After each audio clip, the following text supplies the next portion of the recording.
এই মুহূর্তে যে খবরে নজর রাখবো, পুলিশকে দেখেই নম্বর প্লেট বিহীন রেখে চম্পট। তল্লাশি চালাতেই সেই গাড়ি থেকে উদ্ধার হলো বান্ডিল বান্ডিল টাকা। 19 নম্বর জাতীয় সড়কের পালশিট টোল প্লাজার এই ঘটনায় শোরগোল পড়ে গেছে। চেকিং এর সময় সামনে পুলিশকে দেখতে পেয়েই গাড়ি ছেড়ে পালায় একদল যুবক। তল্লাশি চালিয়ে ওই গাড়ি থেকে উদ্ধার হয়েছে bundle bundle note, iPhone, mobile phone, একাধিক ল্যাপটপ।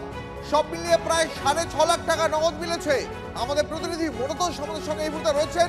মনোতোষ, এই প্রথম কথা, এই সন্দেহভাজন গাড়িটি কাদের এবং কারা এই পালশিট টোল প্লাজার কাছে নিয়ে এসেছিল, কি কারণে?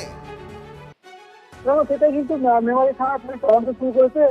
কারণ হচ্ছে যে গাড়িটির মধ্যে কোনো রকম কোনো নাম্বার প্লেট ছিল না এবং পুলিশকে দেখে কিন্তু গাড়ির ভেতরে যারা ছিল তারা কিন্তু ওখান থেকে পালিয়ে যায় এবং তারপরেই পুলিশ গাড়িতে তল্লাশি করে, যেহেতু বললে নগদ টাকা, মোবাইল ফোন, ল্যাপটপ এবং বেশ কিছু এটিএম কার্ড, ডেবিট কার্ড এবং ক্রেডিট কার্ড তার মধ্যে গাড়ির ভেতর থেকে উদ্ধার হয়েছে। এবং যেহেতু গাড়ির মধ্যে কোনো নাম্বার প্লেট ছিল না, তাই পুলিশ গাড়ির যে ট্যাক্সিস নাম্বার আছে, ট্যাক্সিস নাম্বার ধরে তার তদন্ত শুরু করেছে যে গাড়িটি কার নামে গাড়িটি কোথেকে এসেছিল, কোন দিকে যাচ্ছিল।